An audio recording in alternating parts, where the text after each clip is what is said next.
Please, Federica. Yeah. Okay, thank you again.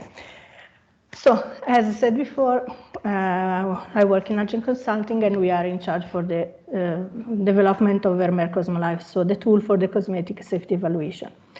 And next, please. So,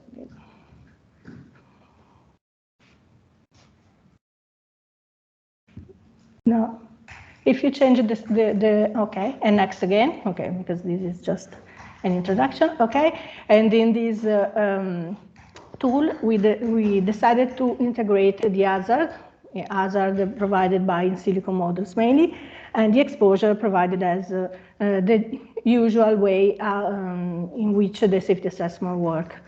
And in this way, we can integrate and have in one single tool all the information we need to provide a complete safety evaluation of a cosmetic product or in particular a cosmetic ingredient. And yes, please, next. And we take care about why it is important, the safety assessment in cosmetics, because it is mandatory by law. In fact, the European regulation asks specifically of safety assessment for each product put on the market, and it is said in the Article 10. And this safety assessment is also included in the product information file. It is a document that collects all the information about every single product we use every day. And then in the law, there is a kind of list of things that must be available in the product information file, but the most important document for us is the note of guidance, because this is a document where the Scientific Committee for Consumer Safety gives indication on how a safety assessment for cosmetics must be done. And next, please. And so we started from the real day life of the cosmetic safety assessor, and we defined we simply define how a safety assessor works, and we try to integrate every single step with in silico models or in silico models or tools that can be used in order to facilitate the daily life of the safety assessor. Next, please. Okay, and this is the general scheme of safety assessment as indicated in the note of guidance. So as you can see, we have the hazard identification, and click, please.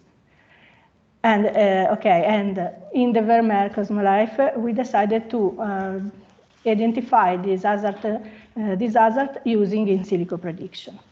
For the exposure, we decided to use the information provided by SSCS note of guidance and in silico prediction that can help with the dermal absorption of each chemical. So it will be better to refine each prediction. Then for the dose response assessment, we introduce in silico prediction as well, and for the risk characterization, we simply made the calculation as indicated in the note of guidance. So next, please. And this part is important because our scheme, our generic scheme, can be also useful for the future, because the SSCS note of guidance, the last edition, so the 11th edition, also introduced the possibility to use this new approach, that is the next generation risk assessment for cosmetics as well. And in this framework, we can use both traditional toxicological data, but also we can use tools like VERMEER Cosmolife, useful to get information and data in order to obtain our final response. And an important issue is that all these tools are just support, so they provide us indication, but obviously the last response is up to the safety assessor, that taking into account all the information provided by the tool or by the general literature must be able to give a yes or no, a green light or red light. But so I think it's important to consider also this point of view. Next, please. Okay, so again, as I started to say, it's important to have these kind of tools just to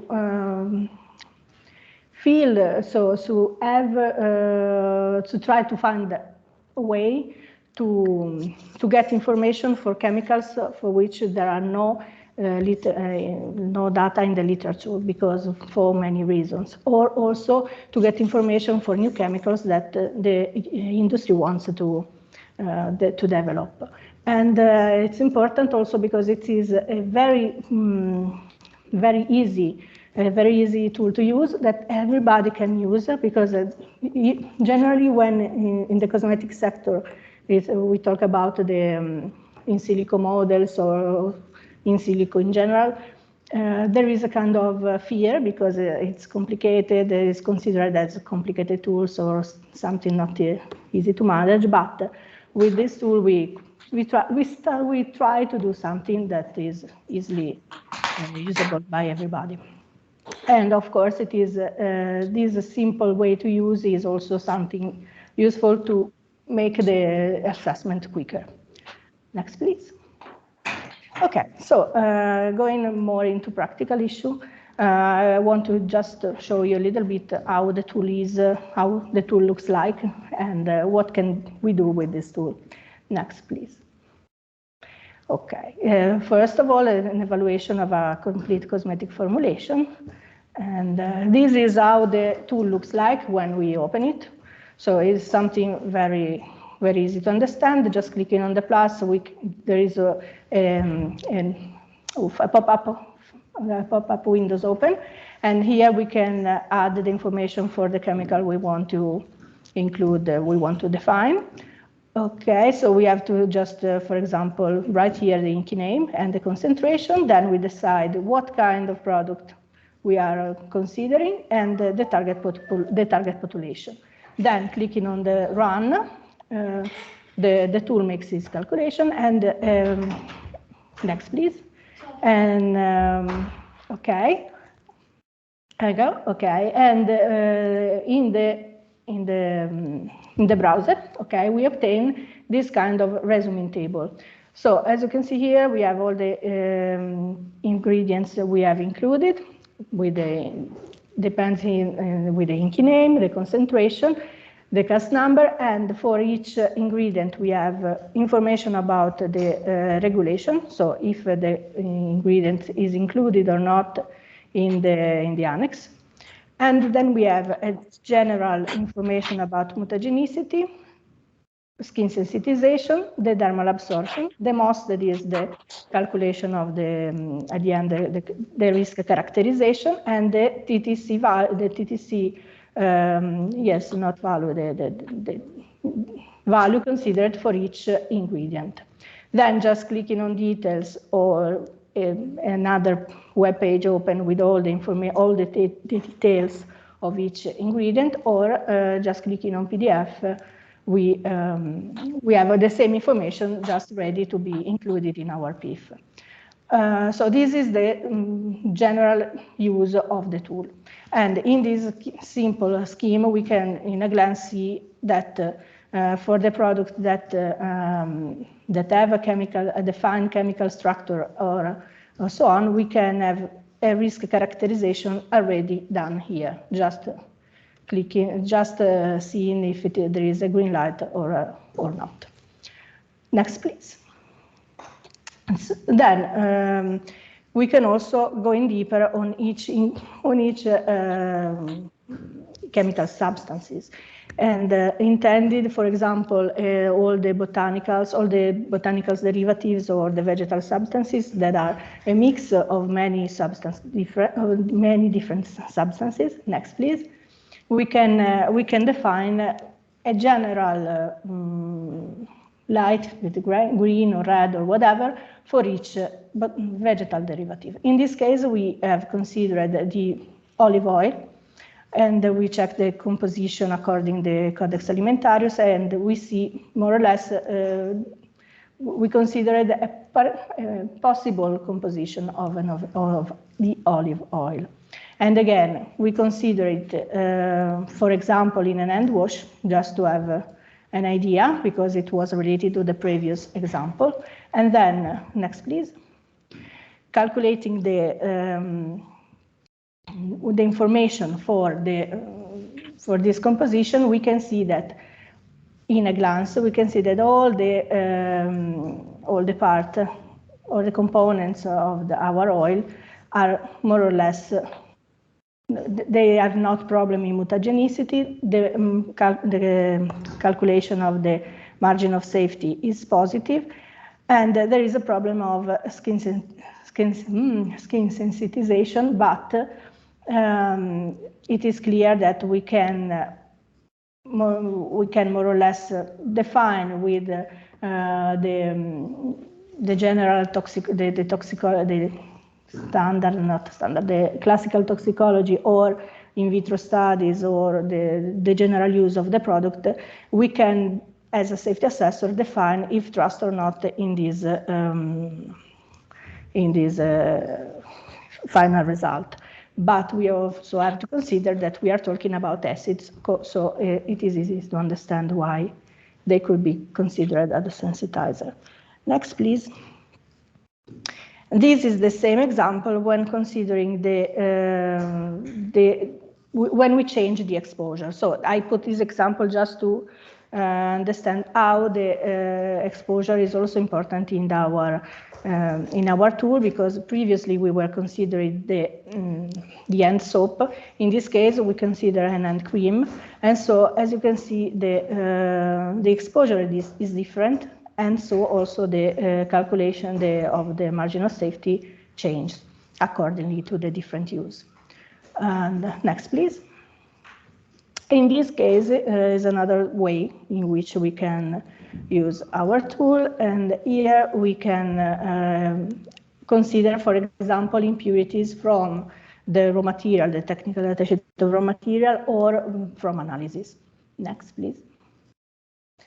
Okay, in this case, we have considered some analytical result from a VOC analysis in a nail polish. So we found analytically styrene and dichloromethane, and we found that all of them are forbidden for the cosmetic use, because both of them are in Annex 2. However, so in theory they cannot be used, but we have to understand if these two substances, when present as technical impurities, can be considered safe or not. So we, as safety assessor, if it is possible to give the green light to the nail polish or not. In this case, for example, we can see that according to the exposure, the margin of safety is is respected. So there is no safety concern related to the use of these two substances in that amounts and in this kind of product. However, it is up to the safety assessor to define if accept or not the final product. And again, in this case, no, next please, because we have, okay. In this case, we also have the possibility to consider not a risk assessment considering the margin of safety, so the classical NOEL versus spot, but also an approach using an evaluation using the TTC approach, because the tool is able to compare the TTC value for the single chemical against the real exposure calculated according to the information provided by the tool. And in this case, for both the substances, we can see that the TTC is under the threshold indicated by their class. So again, it is a positive result for the good use, I can say, for the future of this product. Next, please. Another example for an impurity can be the analytical detection of an impurity provided coming from as a plasticizer. So this is an impurity given by the packaging. In this case, we have this particular chemical, and analytically we have found a specific amount. And as you can see, I put here the VEGA web page about this chemical, in which we can see that the product is a carcinogenic, is a CMR substance. Next, please. However, considering the amount of substance included in the product itself, we can understand, we can run the exposure thing, and we can see that, next please. Okay, that we can see that according to the dose response assessment, the risk characterization is not positive. However, next please. Considering the TTC value, the amount of the substance within our cosmetic product is lower. So at the end, we can consider that the packaging is, even if it releases some substance in the in our product, can be considered safe for its intended use. Next, please. Okay, because, and other tool for cosmetic sector, because as I said before, this is just one standalone tool, but we developed other tools or other things. And so next, the most important is a tox eraser that was specifically considered for the substitution of chemicals. So in theory, when we can run all the Cosmolife assessment, and the end we can, if we find a chemical that is not satisfaction, is not enough for us, is not safe for us, we can use a tox eraser to find something new, different, to change our chemical within the internal product. So this is the main use, I can say, very strict of tox eraser. However, since tox eraser works using similar things, okay, works as similarity, we can also take advantage of this tool for the read across. So we can use as a tool supporting the read across in case we want to go deeper or to find a different way to evaluate our chemicals. Next. Okay, the other point, the other example is the VERMEER food contact material. And because the VERMEER food contact material is used to evaluate the diffusion, we can say, from a packaging to the product. And again, we can link this example to the previous example I did for the plasticizer. In fact, we can, for example, consider the plasticizer within a cosmetic packaging. And we can run VERMEER food contact material in order to check how much of that plasticizer, of that chemicals, can migrate into our cosmetic product. And then with this amount and with the with the chemical structure of this chemical, we can run VERMEER Cosmolife and check if this amount calculated is safe or not. And so we can have an overall safety assessment of our combination of product and cosmetic packaging. Next. Okay, this was my last example. I wanted also to share with you how the details, the details provided by the tool, but I don't know if I can try to share, because I had a separate, PDF file in order to see what the tool shows. But I think that maybe you can see all of them tomorrow in details. Okay.